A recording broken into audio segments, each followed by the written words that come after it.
오늘은 26회를 시작해 보도록 하겠습니다. 오늘의 주제는 스위스 사람인 빌리 마이어의 우주여행기와 우주 그리고 하나님에 관한 것이 주제가 되겠습니다.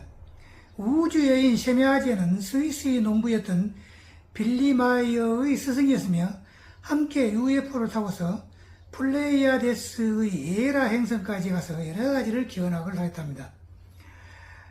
또한 종교의 핵심은 하나님에 관한 것이며 우주는 하나님의 결과물이고, 즉 이제 하나님이 여러 가지로 이제 그 노력을 해가지고 만들어낸 결과가 이제 우리가 보는 우주라는 겁니다. 결과물이고, 무한대는 유와 무로 구성되어 있으며 이와 기의 그 은결체, 그것이 곧 만물이다. 이것이 이제 오늘의 주제가 되겠습니다. 그러면 이제 본격적으로 시작해 본다면은 3차원 우주와, 3차원 우주라는 건 우리가 눈에 보이는 은하계와 별의 세계지요. 그런 3차원 우주와 포개져 있는 영계, 즉 4차원 아스트랄계를 말하죠. 영계는 우주 전역에 걸쳐서 한 개의 영역을 이루고 있는 것일까? 혹은 각각의 행성마다 하나씩 있는 것일까? 의문이 가죠. 이에 대한 박찬호님의 견해는 지난주 설명에서 제가 이제 말씀드렸으며, 이에 대한 논리적인 접근을 한번 해봅시다. 이에 대해서는 스위스의 빌리 마이어님이 만난 플레이아데스 성단에서 온 우주여인 셰메아제님이 가르쳐준 내용을 참고하는 것이 좋을 것 같습니다.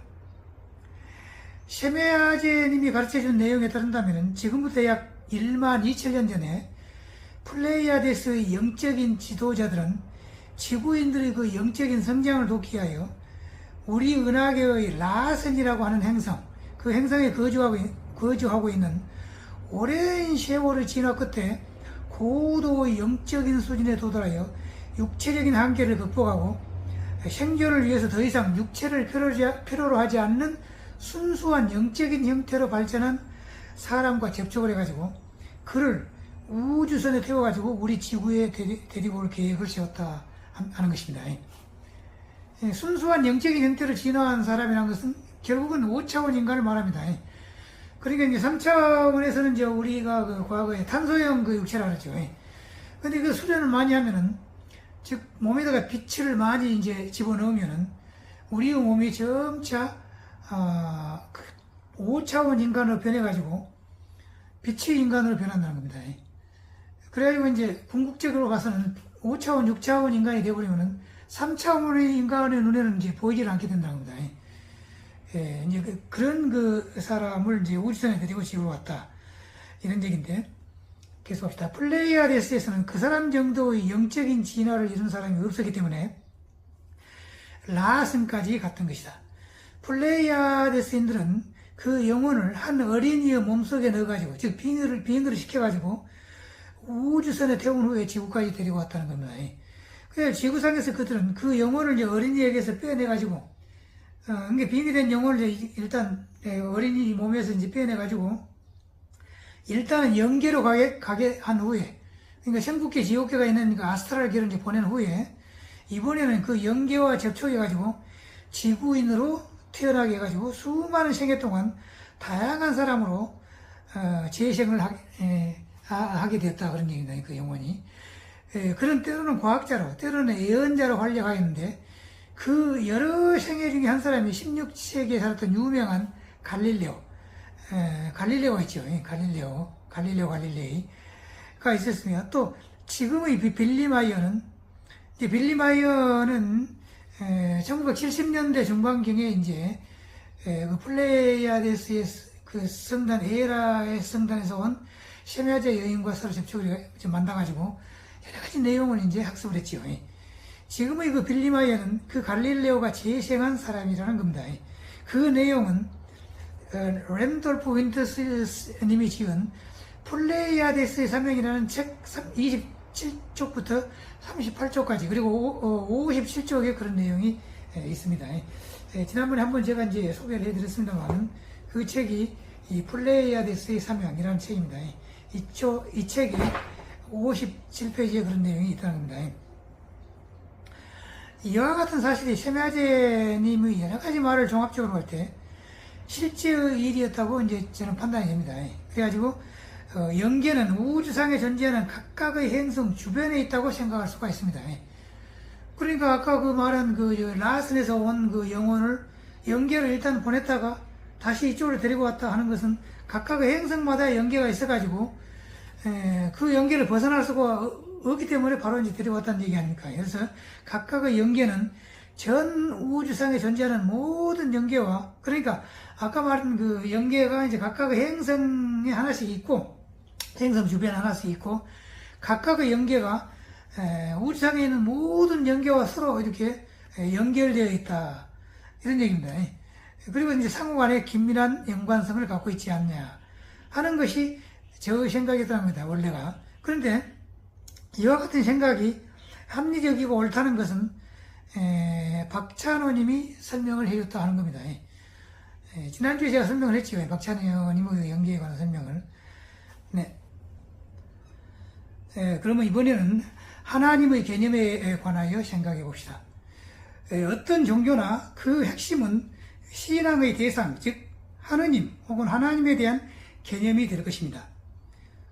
그런데 이는 우주 본체론, 그러니까 우주의 실체가 무엇이냐, 어떻게 되는 것이냐 하는 그 우주 본체론과 서로 밀접한 관련을 맺으면서 우리가 추구하고 있는 가장 근본적인 문제라고 할 수 있는데요. 이에 대한 논의는 순리학회에서 표현한 김중기님의 우주관이라는 그 책이 매우 논리 정연하면서 합리적인 이론이라고 생각해서 간단히 그 내용을 소개하려고 합니다. 다음 내용은 그 이 책 22쪽 이하의 내용을 간단히 요약해가지고 저 의견을 약간 가미한 것이 다음에 이제 얘기하고자 하는 그런 그 우주론입니다. 그 이제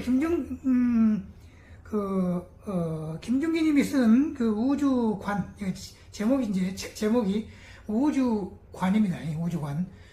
우주관에 있는 그 우주를 한번 생각해 봅시다. 우선 무한대와 요한대를 한번 생각해 봅시다. 그러니까 무한대 속에 우주, 그 요한대인 우주가 있죠. 그래서 무한대와 요한대를 우선 생각을 해본다면은 끝이 없는 무한대라는 것은 두 가지의 세계로 구성되어 있다는 겁니다. 즉 어떤 크기가 있는 유와 또 이의 상대적인 아무것도 없는 무의 세계가 있다는 것입니다. 그러므로 유와 무, 그리고 유와 무를 합한 무한대한 비유 비무의 세계를 고찰해 보고자 합니다. 그러니까 유가 있고 무가 있고 그 다음에 유와 무를 이제 합한 그런 비유 비무, 이 세 가지에 관해서 고찰을 해보자 하는 겁니다. 우선 유를 생각해 봅시다. 유는 이제 살아있는 우주라고 할 수가 있죠.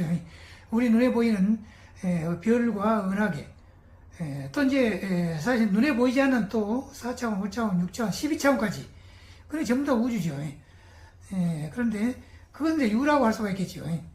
근데 유는 또 이기, 이제 특히 그 유교에서는 이제 이기 혹은 천 그러지요. 그 이기, 그것이 이제 유라고 할 수가 있겠는데, 우리가 살고 있는 이 지구와 이 지구에서 볼 수 있는 3차원 우주의 달, 태양, 별 등 모든 것은 우주 속에 존재하고 있는 만물이라고 할 수가 있겠죠. 이 만물은 일정한 시간이 지나면 모두 해체돼 가지고 눈에 보이지 않게 되는 이기로 화하게 되는데, 이 이기는 그러니까 이와 기죠. 정신으로서의 이, 에너지로서의 기, 이렇게 되죠. 이 이기는 또다시 응축되어서 새로운 별이 되면서 우주 공간에는 끝없는 별들의 생멸이 되풀이되고 있다는 것입니다. 우리는 이 이기와 이기의 음결체인 만물이 있는 곳을 우주 또는 자연계라고 하는데요. 이와 같은 자연계는 존재하는 우주이므로 유라고 한다는 겁니다. 이 유는 유 자체만으로는 존재할 수 없고 유의 상대인 무를 인정을 해야만 그 존재가 가능하다, 이렇게 되어 있습니다. 즉 유는 비유로서의 무를 상대하고서만 존재하기 때문에 무의 존재는 유의 성립에는 필수적이다, 이렇게 말할 수 있다는 겁니다. 그래서 유와 무를 이제 둘 다 시인을 하게 되면 두 개는 그 키 크기에 있어서 제약을 받게 된다는 겁니다. 제약을 받게 된다는 것은 유나 무는 단독으로서는 무한대일 수가 없게 된다는 의미가 된다는 겁니다. 즉 유와 무가 서로 합해질 때만 그 크기에 있어서 제약이 없는 무한대가 된다는 것이란 겁니다. 무한대 속에서는 유는 그 크기가 아무리 크다 할지라도 무한대에 비하면 극히 하잘 것 없는 작은 것이 되고 만다는 겁니다. 그러니까 제가 이제 저 앞에서 그 우리의 우주는 하나만 있는 것이 아니고 10의 40 구성계가 모여가지고 하나의 덩어리인 앱솔루텀이 있다 그랬죠. 그런데 그 앱솔루텀도 또 10의 수십 개가 모여가지고 대앱솔루텀. 그것은 이제 거기서부터는 이제 제 생각입니다. 대앱솔루텀부터는. 또 대앱솔루텀이 또 10의 수십 개가 모여가지고 대대앱솔루텀. 이렇게 쭉 나가지고 그 전체를 합하면 우주의 개수가 어마어마하겠죠. 그럼 그 우주 속에 있는 은하계나 태양계 같은 것은 얼마나 많겠습니까? 그런데 무한대에다 비하면은 그 엄청난 개수의 우주도 하나의 점에 불과하다는 겁니다. 점. 그러니까 하잘 것 없는 작은 것이 되어버린다. 이런 얘기예요. 그러니까 무한대라는 것은 어마어마한 것이죠. 그런데 이제 아인슈타인의 이론에 의한다면 우주는 그 직경이 약 300억 광년쯤 되겠다라고 그렇게 이제 이야기했다고 하는데요. 상상을 초월하는 어마어마한 거리겠죠. 300억 년이라면. 그러나 이 역시 무한대에 비하면 극히 짧은 거리가 되어버리죠. 현재의 지구상에 존재하는 가령 허블 망원경과 같은 과거에 이제 2000년대 초반 1990년대는 허블 망원경이나 지금은 또 허블 망원경에서 더 발전된 여러 가지 망원경이 많이 나왔죠. 그런 그 우주 망원경으로 우주 끝까지 본다면 대략 약 180억 광년까지 우주를 볼 수 있다고 합니다. 그러니까 이 거리가 우주 직경의 약 절반 정도 된다고 할 때, 반경이라고 된다고 할 때, 우주의 직경은 약 360억 광년 정도가 된다고 할 수가 있겠죠. 된다고 할 수 있겠는데, 아인슈타인의 생각과 거의 비슷하다. 이렇게 말할 수가 있겠습니다. 다음에는 우주의 실제의 크기를 우주인들이 보낸 텔레파시 혹은 채널링 메시지를 통하여 책으로 펴낸 그 책 이름이 2012년 지구차원 대전환과 천상의 메시지들. 지난번에 제가 한번 소개를 했죠. 이 책이 그 책입니다. 이 책의 339쪽부터 340쪽에 의한다면 우리의 우주는 태어난 지 현재 약 21조 년이 되었으며 지난 2012년 12월 21일 기해가지고 22조 년으로 이제 진입을 했다는 겁니다. 그렇게 됐으며 11차원에서 12차원으로 막 진입을 했다. 이렇게 이제 책에 쓰여 있습니다. 그렇기 때문에 현재의 우주의 직경이 예를 들어서 이제 22조 광년이다. 22조 년에 들어섰으니까 22조 광년이다. 우리 우주의 직경이. 이렇게 생각한다면은 300억 광년은 극히 그 일부에 지나지 않겠죠. 그러니까 지구상의 과학이, 지구상의 물리학 또는 우주과학이 아무리 발전을 했다고 그렇게 생각하지만은 우주인들의 그 수준에 비한다면은 초보 단계에 불과하다는 겁니다, 현재. 그래서, 앞으로도 우주과학이 엄청나게 더 발전할 가능성이 많다. 이렇게 말할 수가 있겠지요. 그 다음 이제 두 번째로는 무에 관해서 생각해 봅시다. 무라는 것은 아까 유의 반대개념이라고 했죠. 그러니까, 네, 비우주 혹은 비이기가 무가 되죠. 우주가 아닌 비우주이며 자연계가 아닌 비자연계 그리고 이기가 아닌 비이기라고 할 수가 있겠습니다. 무가. 무한대로 큰 것이 아니고 유의 상대적인 개념이므로 무 역시 유한한 것으로 보아야 한다는 겁니다. 무한대란 것은 다음에서 고찰하고자 하는 유와 무가 합해진 세계, 즉 유무합일의 세계가 곧 무한대다. 그런 얘기입니다. 그러면 이제 유무합일을 한번 생각해 봅시다. 그러니까 이제 무한대가 되겠죠.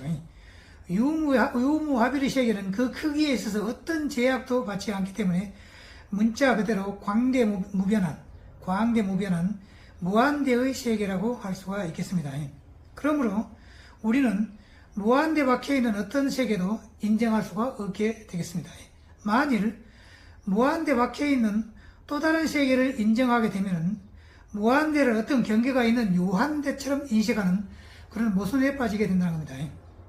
이때 무한대 속에 있는 유는 3차원의 구체적인 모습을 갖고 있는 만물과, 그러니까 별이나 은하계 같은 것은 만물이죠. 그 만물과 우주 이외의 만물의 근원이 되는 형체가 없는 기, 그것까지 포함해서 유로 생각할 수가 있다는 겁니다. 다음에 자세히 언급하겠으나 우주 만유의 본질인 그 기는 무형체로서의 에너지, 원래가 에너지죠. 그 에너지. 이 에너지가 형체화되어서 구체적인 모습을 띈 것이 곧 만물이다. 그런 얘기죠. 그러니까 간단히 이제 말한다면은 유는 기 플러스 만물이 되겠죠. 기는 에너지고 만물은 에너지가 바꿔져서 만들어진 그런 물체고, 그것이 이제 유라는 겁니다. 또 기를 또 다른 관점에서 생각해 본다면 기는 본원적인 에너지, 아까 말한 에너지라 했죠. 기가 그 에너지 또는 우주의 본원적인 에너지 플러스 만물, 그러니까 기는 에너지하고 또 만물과 합해진 것을 또 기라고 할 때도 있다는 겁니다. 그래서 이 두 가지 개념이 다 같이 사용되니까 이제 혼동하면 안 되겠죠. 그때 경우에 따라서는 이것이 에너지만 말한 것이냐, 기가, 혹은 에너지 플러스 만물이냐, 이런 것을 분간해야 한다. 이제 그런 얘기입니다.